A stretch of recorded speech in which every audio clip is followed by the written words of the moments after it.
תודה על הזכות. הטיימר רץ, מהמם. אז אני יזמית של מיזם שנקרא 222, אימפקט, שזה פלטפורמה גלובלית לסיפורי השראה וערך של אנשים בפורמט קצר, עד 2 דקות 22 שניות או ב-222 מילים, ואיזה כיף לראות שאנשים עושים את הערך שאני מביאה ומפיצים את זה בעוד ערכים.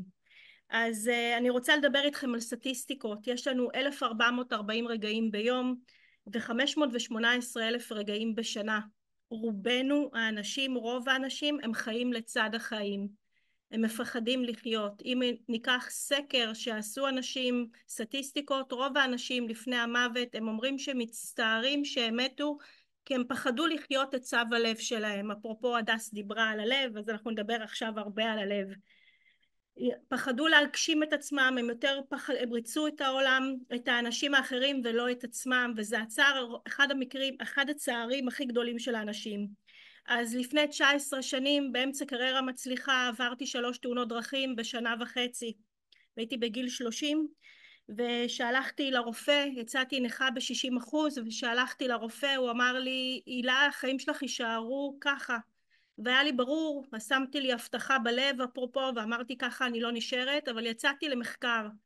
וכשיצאתי מהרופא הבנתי שאני צריכה לחקור 2 דברים. 1, מה מניע האדם לפעולה ללא תלות במצבו, ואיך עוקפים את החשיבה השלילית.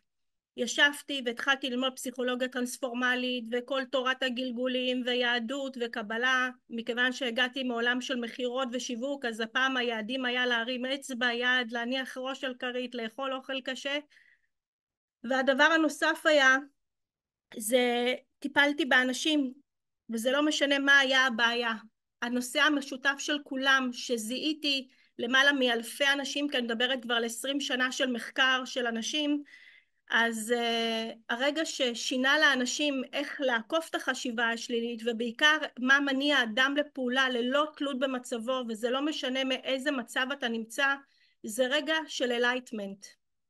והאלייטמנט הזה זה רגע של תובנה, שאני קוראת לו נשיקה מהיקום, אהבה מהיקום, מהבריאה, מהיקום, שאנחנו מקבלים אותה, שבאותו רגע נפתחת לנו דלת שקופה, שיכולה לתת לנו הבנה לצאת למסע, לצאת לחיים אחרים, שהם בכלל אין להם קשר לבין מי שהיינו שנייה לפני זה.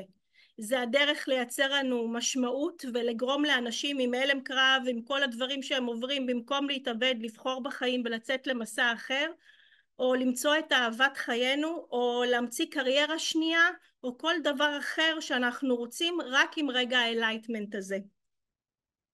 אז רק שנייה.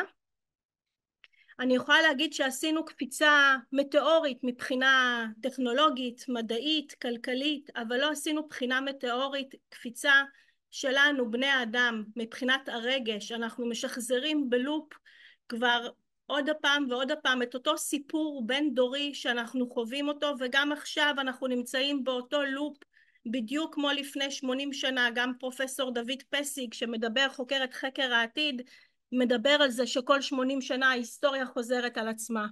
ואני באה ושואלת אותנו, האם לא הגיע הזמן שדווקא עכשיו יש לנו אפשרות לבחור אחרת, לבחור בין אהבה לשנאה, בין מלחמה לשלום, בין כאב לריפוי, וזה קורה בלב של כל בן אדם מאיתנו. בשנתיים האחרונות אני עובדת על פרויקט מאוד מיוחד, שאספתי 150 אנשים מכל העולם, מכל הדתות, מכל המינים, מכל הצבעים, מגיל 18 עד גיל 90, ושאלתי שאלה אחת, שאלתי את הבן אדם מהו רגע האלייטמנט שלו,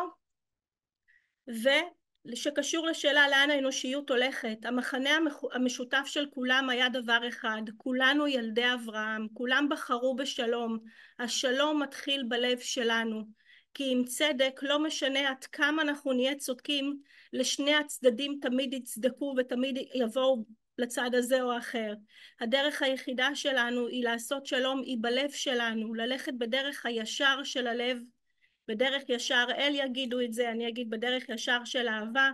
ואיינשטיין אמר שאם אנחנו רוצים לייצר תוצאה שונה, אנחנו לא יכולים לחזור בלופ על אותם טעויות. אז הבשורה הטובה שזה בידיים שלנו, של כל אחד מאיתנו, שיש לנו אפשרות עכשיו, דווקא עכשיו, לבחור באהבה, אהבה זה לא פוצ'י מוצ'י, אהבה זה ערך, זה כבוד האדם, זה כבוד החיה, זה חמלה, זה במקום לשפוט, זה לחמול, זה לראות את הטוב בכל בן אדם, ולראות את הטוב בך, זה מתחיל בנו, בעולם פנימי, מקרין לעולם חיצוני, ולייצר עולם טוב יותר.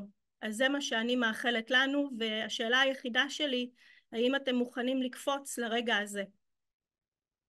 תודה. תודה רבה, הילה. באמת מילים נוקבות ובעלות השראה.